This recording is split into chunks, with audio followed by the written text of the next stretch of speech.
Olá, muito boa noite para você que está acompanhando a programação da TV Câmara e também pelas redes sociais. Está no ar o Câmara Saúde e hoje nós vamos falar sobre o Dezembro Vermelho e o Dia Mundial de Luta contra a AIDS, celebrado na última semana. Comigo, a infectologista Clarissa Olenzinski, médica da Rede Municipal de Saúde. Boa noite. Boa noite, obrigada. A gente agradece por ter aceito o nosso convite. Obrigada.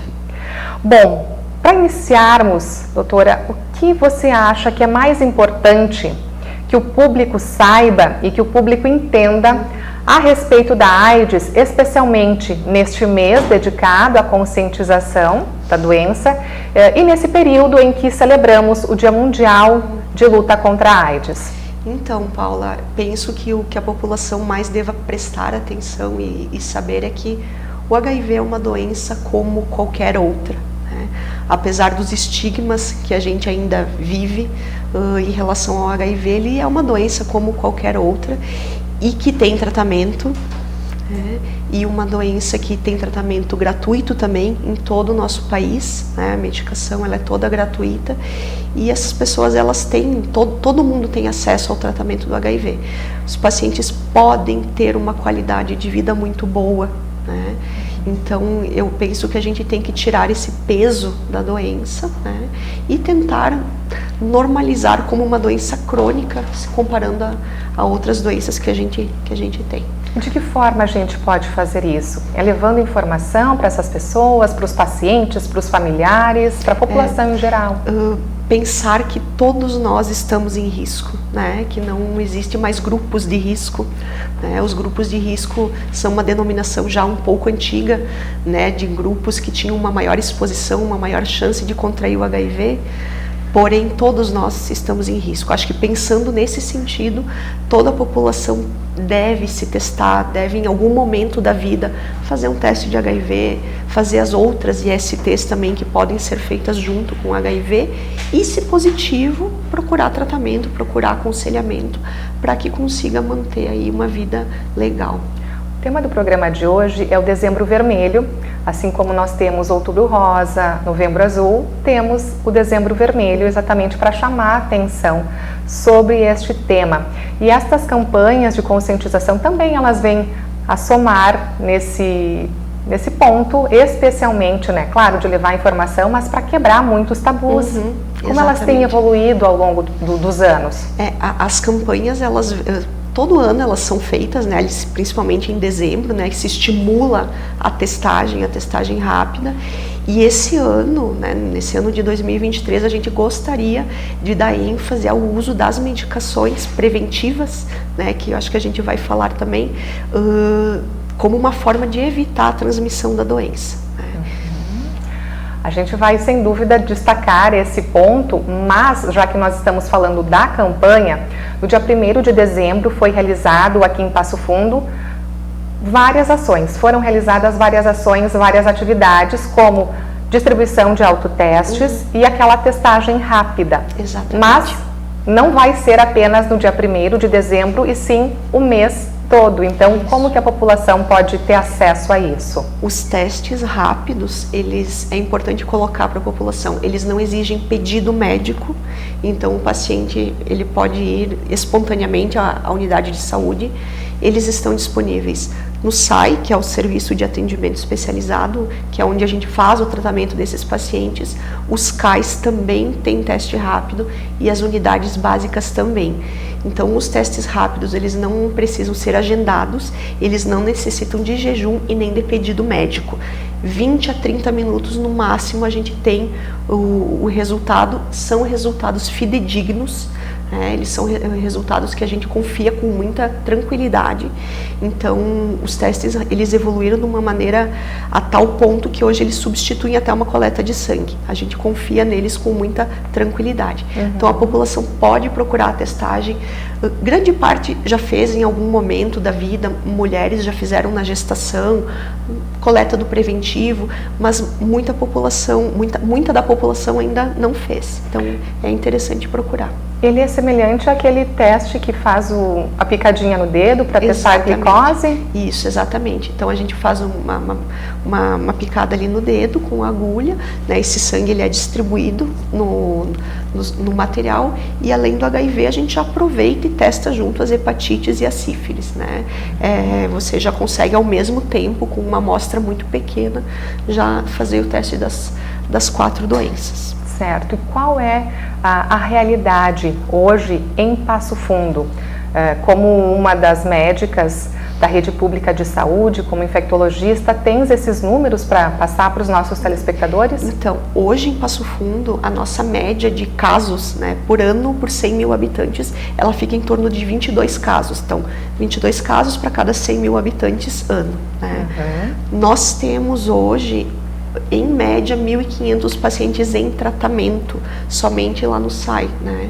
Então, é claro que existem pessoas que acompanham em outros locais, e a nossa relação de sexos, né, entre feminino e masculino, ela é sempre maior para o sexo masculino, né?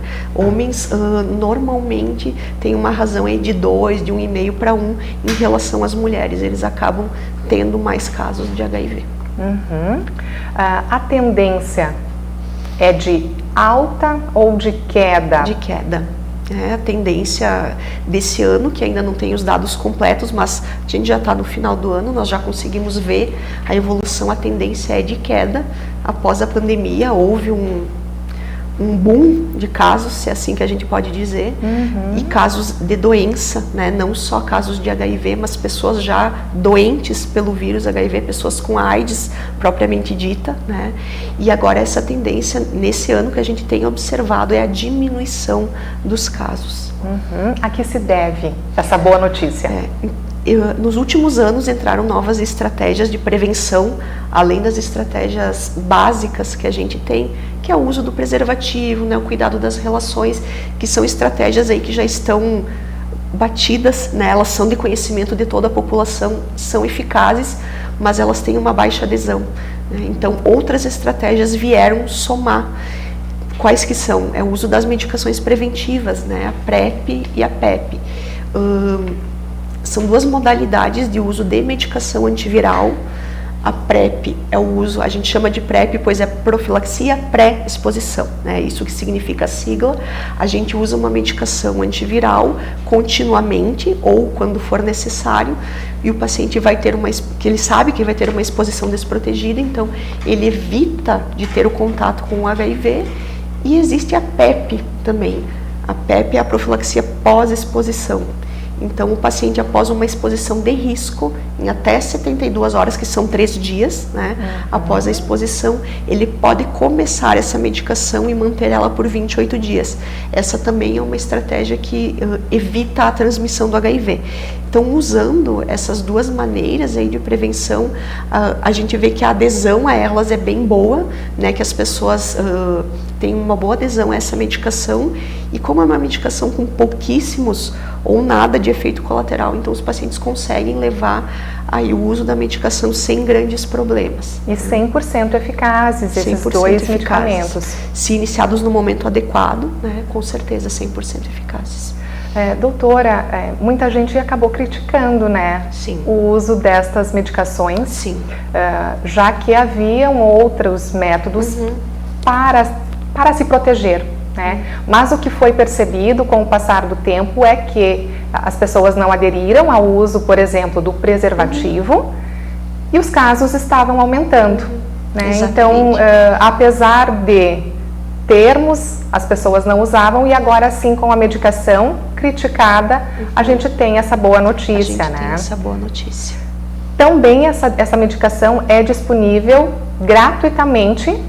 Exatamente. Então, essa medicação no país inteiro, né, ela faz parte do programa de controle do HIV, ela é distribuída gratuitamente, então os pacientes não têm custo nenhum, né, para retirar essa medicação.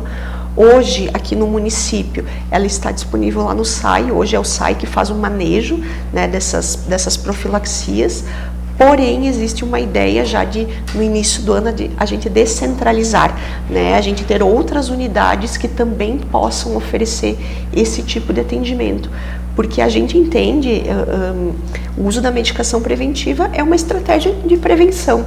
Então as unidades elas também podem, né, ajudar, né, e chegar mais perto da população, né, estar mais próximo, facilitar o acesso faz diferença. Porque o estigma ele continua, apesar de 2023, né? A gente tem aí anos de evolução da doença e o estigma, o preconceito, ele tá aí, ele continua. E o que eu percebo também, doutora, é que essas medicações que a senhora falava agora, elas não são tão recentes assim. Elas já têm aí uns 6 anos mais ou menos, que estão aqui disponíveis para a gente. E ainda tem muita gente que não sabe, né? Então é importante trazer isso. Isso, a gente percebe que a população em geral, tanto a população com maior acesso à informação, assim como a população com menos também, não tem conhecimento sobre essas estratégias, né? Então a gente precisa ampliar, né? A gente precisa ampliar o acesso, ampliar o conhecimento para que as pessoas busquem realmente, né? Eu penso sempre, como falávamos, em uma estratégia de redução de danos, né? As pessoas têm exposições desprotegidas, isso é comum, né? Embora não seja o ideal, mas é comum. Então a gente precisa achar essas outras estratégias que não só o uso do preservativo em si, né? A gente tem que achar outras maneiras para evitar a progressão da doença. Então falamos de prevenção, do diagnóstico através dos autotestes e da testagem rápida. Tem alguma outra forma de fazer esse diagnóstico também? Existe outra forma, que é a coleta de sangue, né, no laboratório. O paciente também pode fazer essa forma de testagem. A gente faz o anti-HIV, que é o exame, né, para HIV. É muito importante que a população saiba que o exame do HIV ele é um exame específico. Então, se você tem uma suspeita, se você quer fazer o teste, você tem que fazer o exame para o HIV, né? Ele não é um exame que aparece em outros exames, assim como às vezes a gente vê que a população fala, que muitas pessoas dizem, faço sempre meus exames periódicos e nunca apareceu e agora eu tive um diagnóstico de HIV. Então, ele é um exame específico para o HIV, né? O HIV ele não aparece no hemograma, nos exames comuns. Então, a pessoa pode fazer a coleta no laboratório. Existe o teste rápido, né, que está disponível nas unidades gratuitamente, e o autoteste de HIV também, né? O autoteste é um teste com fluido oral, né? A gente tem disponível para dispensa também gratuitamente. O paciente faz o teste em casa, é um teste de triagem, tem o resultado em 20 minutos, é muito fácil de coletar, então tem essa possibilidade. Hoje ele está disponível no SAI também, né, com plano de ofertar em outros locais aí do município. Ok, e uma vez então confirmada a existência do vírus, confirmada a doença, enfim, qual é o encaminhamento? O que acontece dali em diante? Que órgão aqui no município pode ser procurado, ou qual departamento médico, enfim? A gente tem no município um serviço bem estruturado de tratamento do HIV e de outras infecções sexualmente transmissíveis, que é o SAI, né? Ele fica lá na Silva Jardim 714, esse é o endereço, muito próximo à vigilância epidemiológica, né? É um prédio fácil de encontrar, né? Então o município faz o acompanhamento todo ali no SAI. O que se faz ali no ambulatório? Se faz o acolhimento, acompanhamento psicológico, né? Se oferta as testagens, a coleta dos exames de acompanhamento dos pacientes e a dispensa da medicação também, né? Nós temos uma farmácia anexa que faz a dispensa da medicação. Então, todos esses pacientes que acompanham via sistema público de saúde, eles podem acompanhar ali, né? Eles acompanham ali. Tem pacientes que fazem acompanhamento em rede privada, né? Consultórios, enfim, e que retiram a medicação ali também gratuitamente. Então, o paciente ele tem essa liberdade também de escolher aonde ele gostaria de acompanhar, mas a medicação ele vai receber gratuita de qualquer forma. Então, esses pacientes são acompanhados ali e a gente vai seguindo o acompanhamento deles. Então, a gente vai falar no próximo bloco um pouquinho mais sobre o tratamento e outros assuntos, como especialmente o acometimento ou a vulnerabilidade nas mulheres. A gente volta então em seguida.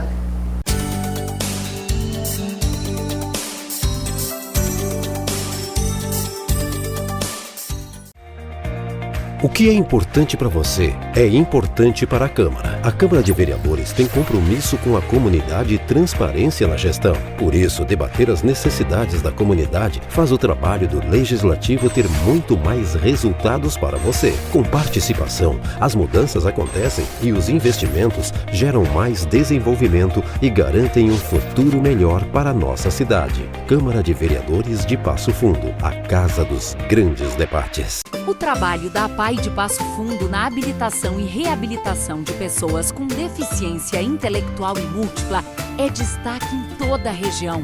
Um dos serviços que vem transformando a vida de crianças de 0 a 4 anos incompletos é o da estimulação precoce. O calendário 2023 da APAI ilustra a importância desses estímulos. Adquira o calendário e colabore.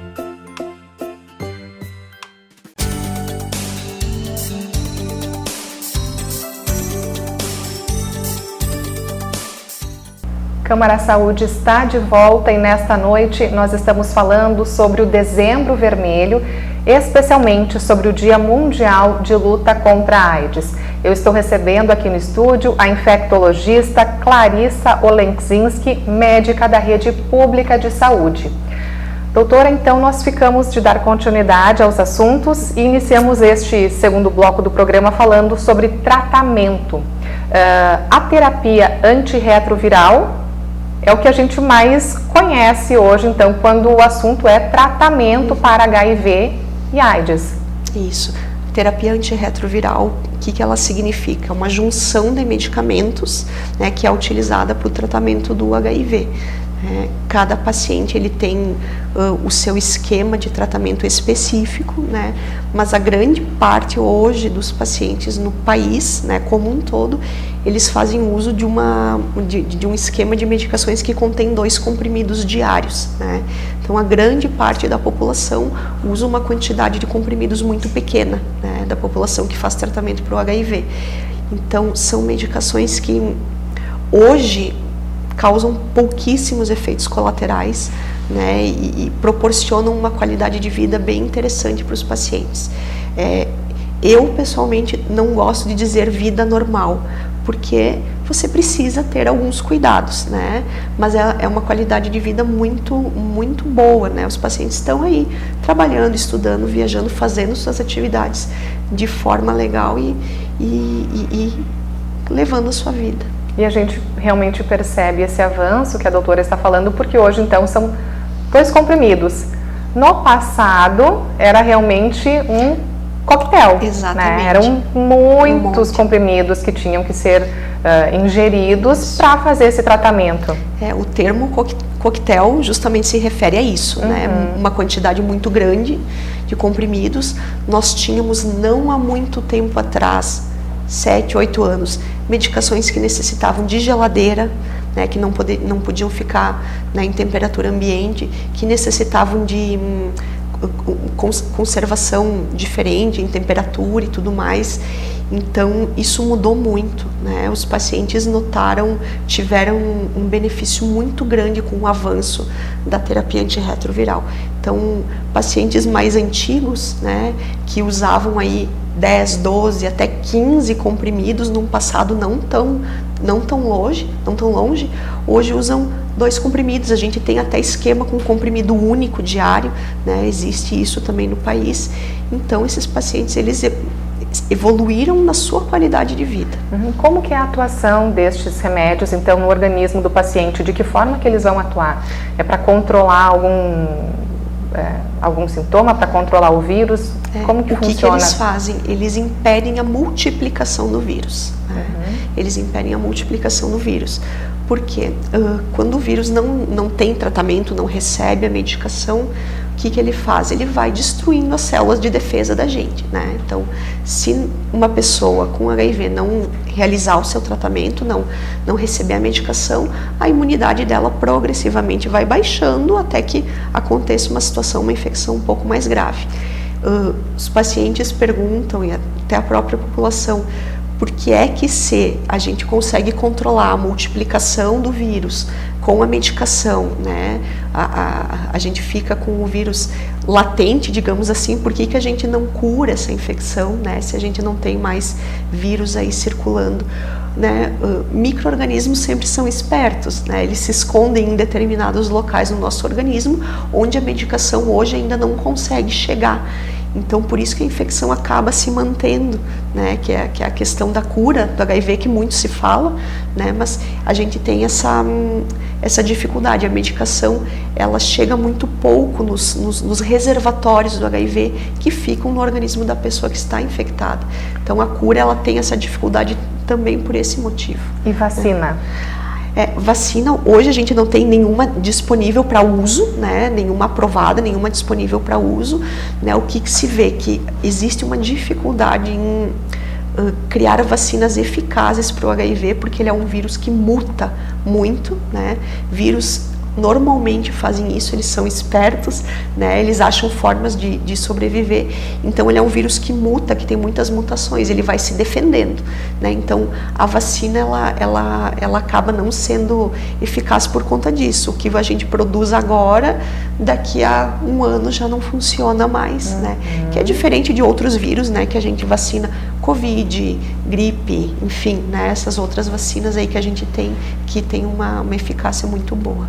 E também, nesse período de intervalo, eu estava conversando com a doutora e algo que muitas pessoas pensam é HIV e AIDS é a mesma coisa. E não é, né? Não, então, não é. Quero aproveitar também para que traga esse esclarecimento. O HIV é o vírus, né, que causa a AIDS, né? Então, uma pessoa que tem contato com o vírus HIV, que contrai o vírus, ela pode conviver com esse vírus estando em tratamento sem desenvolver a AIDS. A AIDS, ela acontece quando as manifestações clínicas começam a aparecer. O que são essas manifestações? Manifestações da baixa da imunidade da pessoa, infecções graves, pneumonias, meningites, tuberculose, né, que é algo extremamente comum aqui no Rio Grande do Sul. Então, a AIDS é quando o paciente ele já baixou a sua imunidade e ficou doente pelo vírus. E o HIV, né, tem muitas pessoas, é o vírus que causa a AIDS, mas muitas pessoas que convivem com ele, tratando e nunca desenvolveram e nunca desenvolverão a doença AIDS propriamente dita.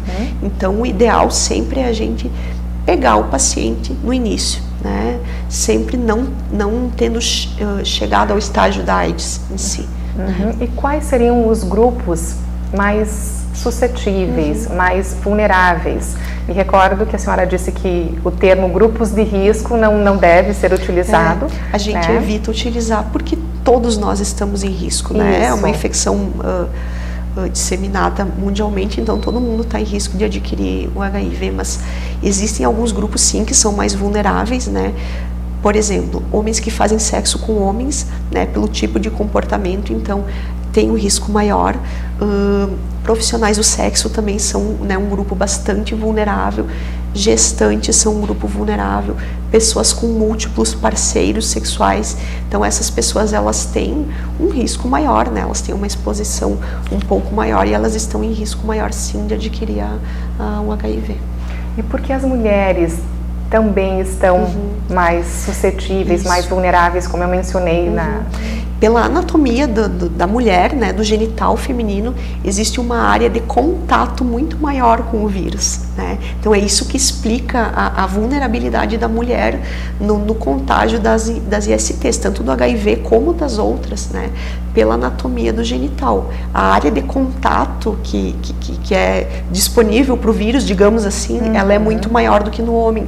Então existe essa facilidade, né, da mulher acabar contraindo, né, as ISTs com maior facilidade. E os fatores hormonais, eles podem também aumentar ou eles podem influenciar na transmissão? Não, os fatores hormonais não. São mais fatores anatômicos mesmo que acabam influenciando. E na progressão do vírus? Na progressão do vírus, sim, né? A gente nota a diferença entre homens e mulheres, em idades diferentes também, obviamente, isso faz diferença, né?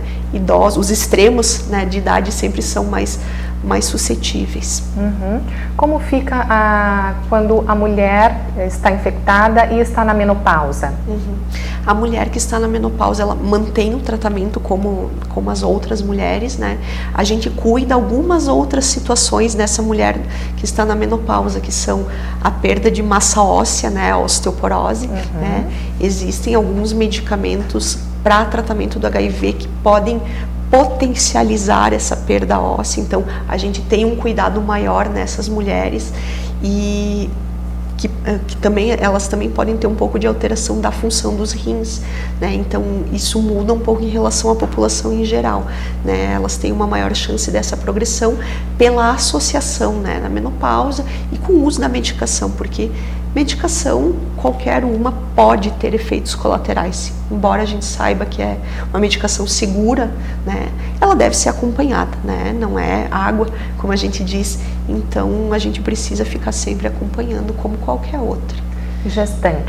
Gestantes, né? Hoje, no município de Passo Fundo, há alguns anos a gente não tem casos de transmissão, né, da mãe para o feto durante a gestação, que é a transmissão vertical, né, que a gente chama. As gestantes fazem uso da medicação durante toda a gestação e na hora do nascimento do bebê, né, o bebê também recebe uma medicação antiviral, né, por alguns dias e é acompanhado até 1 ano ou 2 anos, e a gente consegue no acompanhamento de uma gestante dar certeza para ela, né, que essa criança vai nascer sem HIV, contanto, claro, que ela mantém os cuidados, mas isso é uma coisa muito boa, porque as crianças nascem saudáveis e são liberadas, né, do acompanhamento, as crianças saudáveis, normais. Essa mãe, ela pode amamentar? Não. Isso é a maior diferença, né? Essa é uma das diferenças mais marcantes assim, no acompanhamento da mulher gestante que convive com HIV. Mesmo pacientes que estão controladas, né, elas têm uma chance de transmitir, uma chance pequena, mas existe, né? Então é um pouco sofrido, né, para a mulher, um pouco, diria bastante, né? Mas é uma medida que a gente precisa tomar, né, para evitar que a criança acabe adoecendo também. Bom, doutora, a gente falou no Câmara Saúde de hoje sobre diferentes pontos, né, diagnóstico, prevenção, tratamento e os sintomas. A gente também pode trazer aos telespectadores, né, alguns sintomas iniciais para que sim, crie-se um alerta, mas que a gente não quer espalhar pânico, né? É mais um sentido assim de conscientizar e de informar mesmo a população. Quando o HIV vai depletando, vai diminuindo a imunidade do paciente, o que começa a acontecer?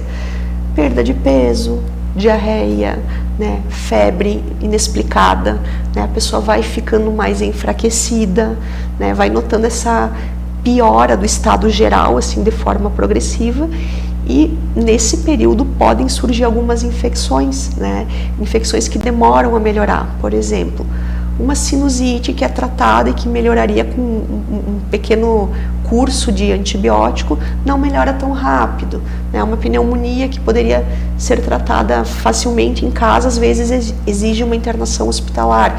Então, situações assim que chamam a atenção para a baixa da imunidade, né? Para o consumo, a gente tem que prestar atenção. É claro que muitas doenças causam isso, né?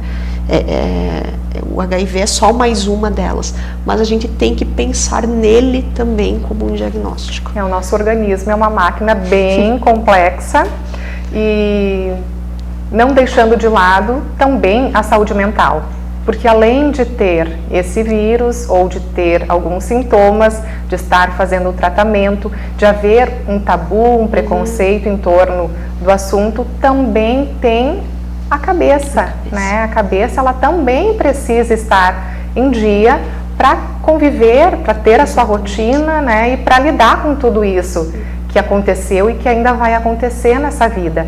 Então, hoje, o município e a rede pública de saúde também possui algum programa ou algum atendimento específico para atender, então, a saúde mental destes pacientes? Esses pacientes que fazem acompanhamento, tratamento para HIV, eles têm no próprio SAI um acompanhamento psicológico, né? Então a gente tem um psicólogo que faz exclusivamente atendimento desses pacientes em específico e ele já consegue, obviamente, entender as necessidades dessas pessoas, né? Que são às vezes necessidades um pouquinho diferentes, né? Pela questão do tabu, do estigma e tudo mais. Então a gente sempre recomenda e pede que o paciente faça, no mínimo, uma avaliação, alguma consulta com um psicólogo. Acho que sempre vale a pena, né? Saúde mental é tudo. E um paciente que não está com a saúde mental em dia, ele vai mal no tratamento, ele vai mal em tudo, né? Então, é difícil um diagnóstico. Pouquíssimos pacientes a gente vê aparentemente não se abalarem, né, com o diagnóstico. A maior parte, em algum grau, né, fica deprimido, revoltado, né, e esses pacientes, eles precisam de acolhimento, né, porque o acolhimento é se sentir parte de um grupo, ou de algo assim, modifica a adesão deles ao tratamento, né. Se a gente ajuda e se mostra empático, né, se eles entendem que nós estamos ali para realmente ajudar eles, né, para pegar a mão deles e dar um caminho, eles melhoram e muito a adesão. Então esse primeiro contato, ele é muito importante. Um primeiro contato de um profissional que às vezes não foi um contato tão adequado, foi um pouco preconceituoso, até grosseiro, né? Claro que talvez não por culpa dele, mas por não ter experiência ou habilidade, ele pode mudar muita coisa, né? Ele pode mudar muito da adesão desse paciente. Então, eles são pessoas normais, né? Eu acho que é isso, né? Pessoas que convivem com HIV são pessoas absolutamente normais. Eles não são, né, nenhum extraterrestre, fazendo uma brincadeira, mas eles gostam de ser tratados como pessoas normais, né, sem mais ou menos. Eu acho que é isso que a gente tem que pensar. Para a gente encerrar, então, o Câmara Saúde de hoje, eu quero que deixe, então, a sua mensagem nesse encerramento, para trazer também um conforto para quem já convive com o vírus ou com a doença, os familiares destas pessoas, e também uma conscientização, né, para que as pessoas que estão assistindo também, em algum momento da vida, busquem fazer essa testagem. Eu acho que o que a gente pode falar é que todo mundo, né, deve, em algum momento da vida, fazer uma testagem, né, deve procurar esse atendimento. Se nunca fez, vai atrás, procura informação. Quem convive com pessoas com HIV, eles são pessoas normais, eles estão aí trabalhando, né, são profissionais da saúde, né, e tá tudo certo, né? Eles estão inseridos na sociedade e muitas vezes aquela história do HIV não tem cara é absolutamente verdadeira, né? Ela é absolutamente verdadeira. Então essas pessoas estão aí convivendo com a gente, estão muito bem, e eu acho que eles merecem, claro, todo o respeito e atenção, mas eles são pessoas normais. Eu acho que é isso que a gente tem que pensar e seguir aí. Então, no Câmara Saúde de hoje, nós falamos sobre o Dezembro Vermelho e também o Dia Mundial de Luta contra a AIDS. Eu conversei com a médica infectologista Clarissa Olekzinski, que é médica da Rede Pública de Saúde. Doutora, obrigada pelas informações. Bom trabalho aí no restante do mês de dezembro, né? Esse Dezembro Vermelho, e a gente continua sempre de portas abertas para repassar as informações. Obrigada. Uma ótima noite também a você que acompanhou o programa de hoje. Fique conosco porque logo após o intervalo nós temos mais programação. Até a próxima!